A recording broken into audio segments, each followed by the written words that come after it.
মুখ্যমন্ত্ৰী ডক্টৰ হিমন্ত বিশ্ব শৰ্মাৰ সপোনৰ গৰুসুটি বহুমুখী কৃষি প্ৰকল্পই ইতিমধ্যে অতিক্ৰম কৰিলে 4টাকৈ বছৰ আৰু এই 4 বছৰ পূৰ্তি উপলক্ষে কৃষি প্ৰকল্পটোত উপস্থিত হ'ব মুখ্যমন্ত্ৰীগৰাকী আৰু ইয়াতে কেইবাটাও কাৰ্যসূচী ৰূপায়ণ কৰিব। এই মুহূৰ্তত আমি বহুমুখী কৃষি প্ৰকল্পটোত উপস্থিত আছো আৰু ইয়াতে আমাৰ সৈতে উপস্থিত আছে কৃষি প্ৰকল্পটোৰ সহকাৰী অভিযন্তাগৰাকী আমাৰ তেওঁৰ সৈতে আমি জানিবলৈ বিচাৰিম কি কাৰ্যসূচী তেওঁ ইয়াতে ৰূপায়িত কৰিব। হয়, মাননীয় মুখ্যমন্ত্ৰী মহোদয় 2021 চনত যিটো সপোন দেখিছিলে গৰুসুটি প্ৰকল্পক ইয়াতে কৃষি প্ৰকল্প খোলাৰ আৰু তাৰ অধ্যক্ষতাৰ দায়িত্ব দিছিলে পদ্ম হাজৰিকাদেৱক, সদস্য হিচাপে আছিলে সাংসদ দিলীপ শইকীয়া মহোদয়, বিধায়ক আমাৰ পৰমদ্বৰ ৰাজবংশী মহোদয় আৰু খুমটাই সমষ্টিৰ বিধায়ক মৃণাল শইকীয়াদেৱ। তেওঁলোকে সেই সপোনটোৰ পিছত আহি আজি এই দিঠকৰ এই ৰূপটো আজি আমি পাইছো।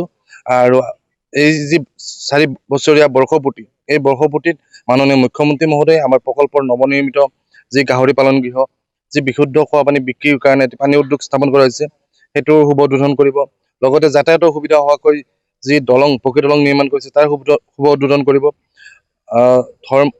আমাৰ যি ধৰ্মীয়ভাৱে সকলোৱে উপাসনাস্থলী হিচাপে ভাগৱত নামঘৰ আগবঢ়াইছে তেখেতে, সেইটোও কাইলৈ শুভ উদ্বোধন কৰিব। তাৰ লগতে তেখেতে এই বৰ্ষৰ প্ৰথমটি বীজ ৰোপণ কৰিব আমাৰ কৃষি প্ৰকল্প সমিতি। যি 2025-26 কৃষি বৰ্ষ আছে, সেই কৃষি বৰ্ষৰ প্ৰথমটি বীজ কাইলৈ তেখেতে ৰোপণ কৰিব। তেখেতে ভূমি পূজনত অংশগ্ৰহণ কৰিব আৰু এখন ৰাজহুৱা সভা তেখেতে সম্বোধন কৰিব। নিশ্চয় ইতিমধ্যে বহুমুখী এই কৃষি প্ৰকল্পটোত বিভিন্ন ধৰণৰ খেতি বৰ্তমানেও চলি আছে, কিন্তু এই মুহূৰ্তত আমি এটা কথা দৰ্শকসকলক অৱগত কৰিম, তেওঁৰ পৰা আমি জানিবলৈ বিচাৰোঁ কিমানখিনি ভূমি বৰ্তমান প্ৰকল্পটোৰ অন্তৰ্ভুক্ত কৰা হ'ব। হয়, প্ৰকল্পত বৰ্তমান আমাৰ আবণ্টিত ভূমি আছিলে 8,763 বিঘা, কিন্তু বৰ্তমানলৈ আমি 7,800 বিঘা মাটি পাইছোঁ আৰু এতিয়াও প্ৰায় আমি 800 বিঘা মাটি আমি পাব আছে। সেইখিনি পৰৱৰ্তী সময়ত জিলা প্ৰশাসনে আমাক দি দিম বুলি জনাইছে পৰিচালনা সমিতিক। আৰু বৰ্তমান বিগত বছৰত এই সময়খিনিত এই প্ৰকল্পটি বানে গৰকিছিলে, আপোনালোকে পাইছে, বাতৰি পৰিৱেশন কৰিছিলে। বানত ডুব গৈ থকা এটা অঞ্চল আছিলে, কিন্তু জলসম্পদ বিভাগে যি মথাউৰিটো নিৰ্মাণ কৰি দিলে তাৰ ফলত এতিয়ালৈকে এই প্ৰকল্পত আৰু বানপানী সোমোৱা নাই। আমি আশা ৰাখিছোঁ অনাগত দিনত যিহেতু ইয়াত আৰু বান নহ'ব, আমি অধিক উপাৰ্জন কৰিবলৈ সক্ষম হ'ম। উপাৰ্জনৰ স্থানত ক'বলৈ গ'লে যিটো আমাৰ প্ৰথম বৰ্ষ আছিলে, প্ৰথম বৰ্ষত আমাৰ উপাৰ্জন হৈছিলে 1,08,00,000 টকা, দ্বিতীয় বৰ্ষত উপাৰ্জন হৈছিলে প্ৰায় 2,18,00,000 টকা, তৃতীয় বৰ্ষত উপাৰ্জন হৈছিলে 3,30,30,00,000 টকা আৰু এইবাৰ যি চতুৰ্থ বৰ্ষ, এই চতুৰ্থ বৰ্ষত প্ৰায় 5,06,00,000 টকা এতিয়ালৈকে উপাৰ্জন কৰিবলৈ সক্ষম হৈছোঁ। আৰু আমাৰ যি উপাৰ্জনৰ যি ঊৰ্ধ্বমুখী যাত্ৰা, এই যাত্ৰাত সহযোগ কৰা প্ৰতিজন খিলঞ্জীয়া, প্ৰতিজন অসমীয়াক আমি ধন্যবাদ জনাইছোঁ প্ৰকল্প পৰিচালনা সমিতিৰ তৰফৰ পৰা, আৰু সকলোকে এই প্ৰকল্পৰ প্ৰতি ৰখা বিশ্বাস আৰু আস্থা আমি অটুট ৰাখিবলৈ চেষ্টা কৰিম বুলি। আন এগৰাকী আছে স্থানীয় বিজেপি নেতা আৰু ইয়াতে তেওঁৰ লগতে আছে একাংশ বিজেপি দলৰ কাৰ্যকৰ্তা আছে।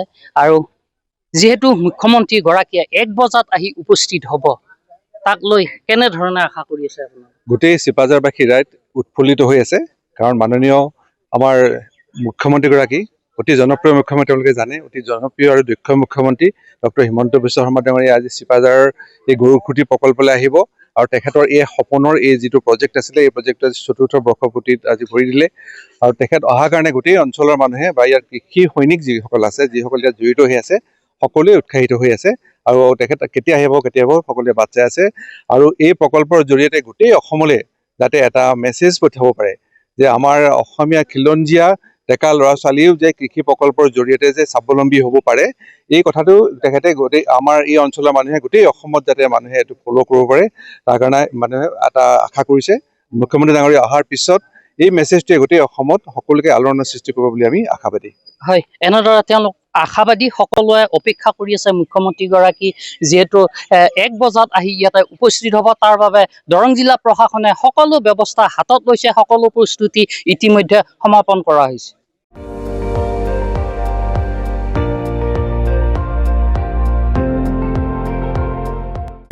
আপুনি চাই আছে ND24, সৰ্বশ্ৰেষ্ঠ নহয়, সৰ্বোত্তমৰ দৌৰ।